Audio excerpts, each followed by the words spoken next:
Latest update নিয়ে চলে এসেছি। এতেও অফলাইনে বা অনলাইনেও করতে পারবেন, আর ফোনের মাধ্যমেও করতে পারবেন।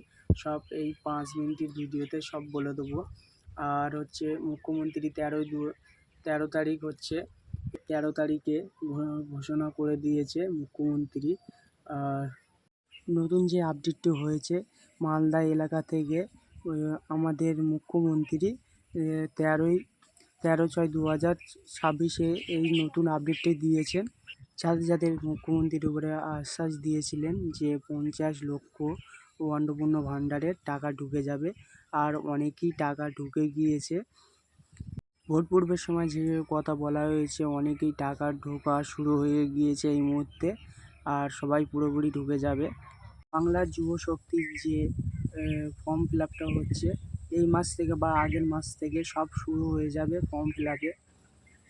যুব শক্তি ভরসা কার্ড আগের মাস থেকে বা এই মাস থেকে শুরু হয়ে যেতে পারে, এইটাই ঘোষণা করা হয়েছে। কাজ কিন্তু শুরু হবে আগামী মাস থেকেই।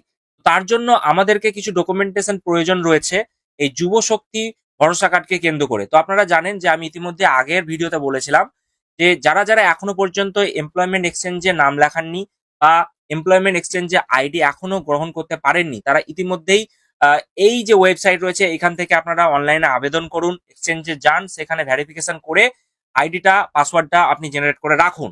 কারণ যে কোনো মুহূর্তেই এই বাংলা যুব শক্তি পোর্টাল কিন্তু খুলে যাবে 1 মাসের মধ্যে, তখন কিন্তু এই জিনিসগুলো আপনার লাগবে।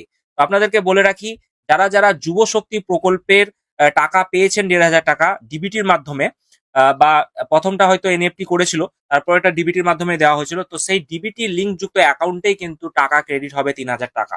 তো তার জন্য অতি অবশ্যই যারা এখনো পর্যন্ত আবেদন করেননি, নতুন ফ্রেশ ভাবে আবেদন করবেন, তারা সেই সমস্ত ব্যাংকে গিয়ে ডিবিটি লিঙ্কটা অতি অবশ্যই করান। আর এক্ষেত্রে আপনারা অনেকেই হয়তো জানেন যে এই টাকা শুধুমাত্র আনএমপ্লয়েড ব্যক্তিদেরকেই দেওয়া হচ্ছে। তার জন্য যারা কোনো ক্ষেত্রে যুক্ত রয়েছেন, সরকারি হোক বা প্রাইভেট সেক্টরে রয়েছেন, সেইগুলো কিন্তু তথ্য যাচাই হবে। যেমন আপনারা দেখলেন যে অন্নপূর্ণা যোজনার ক্ষেত্রে নতুন করে ফর্ম ফিল আপ করতে হচ্ছে অনলাইনে অফলাইনে, সেক্ষেত্রে এখানেও কিন্তু সেম ভাবেই ফর্ম সাবমিট করতে হবে, তারপরে যাচাই প্রক্রিয়া চলবে, তারপরে কিন্তু আপনার অ্যাকাউন্টে 3,000 টাকা কিন্তু আপনি পাবেন। তো এই প্রসেসগুলো যাতে আপনার ডিলে না হয় তার জন্য আমি আপনাদেরকে আগে থেকে ভিডিওটাতে জানিয়ে দিলাম যে এমপ্লয়মেন্ট এক্সচেঞ্জে নামটা লেখান, আইডি পাসওয়ার্ড জেনারেট করুন, পাশাপাশি আরো যে একাধিক তথ্য আমি দিলাম আপনাদেরকে, যেমন ডিবিটি লিঙ্ক যুক্ত অ্যাকাউন্ট থাকতে হবে। পূর্বের যারা ইতিমধ্যেই যুবশক্তিতে পেয়েছিল তারাই কিন্তু কনভার্ট হয়ে যুবশক্তিতে কনভার্ট হবে, তার জন্য তাদেরকে ফর্ম ফিল আপ করতে হবে, ভেরিফিকেশন হবে, তারপরেই কিন্তু আপনি আপনার অ্যাকাউন্টে টাকা কিন্তু ক্রেডিট হতে দেখতে চলেছে। তো এটুকুই আজকে আপডেট দিলাম। তো মুখ্যমন্ত্রী শুভেন্দু অধিকারী গতকালকে সভা থেকে এই আপডেট দিয়েছেন। আর ইতিমধ্যেই অন্নপূর্ণা যোজনার মাধ্যমে 50 লক্ষ অ্যাকাউন্টে মহিলাদের 3,000 টাকা করে যেতে শুরু করেছে। বাকি প্রসেস যেটা সেটা ভেরিফিকেশন পর্যায়ে রয়েছে, সেই ভেরিফিকেশন পর্যায়ে শেষ হলে আপনাদের অ্যাকাউন্টে বাকি যে টাকা সেগুলো কিন্তু মহিলাদের অ্যাকাউন্টে চলে যাবে। তো আরো কিছু তথ্য জানার থাকলে অবশ্যই চ্যানেলটি সাবস্ক্রাইব করবেন। নতুন নতুন লেটেস্ট আপডেটগুলি জানার জন্য আমাদের চ্যানেলটি সাবস্ক্রাইব করে পাশে থাকা বেল বাটনটি ক্লিক করে দিতে ভুলবেন না।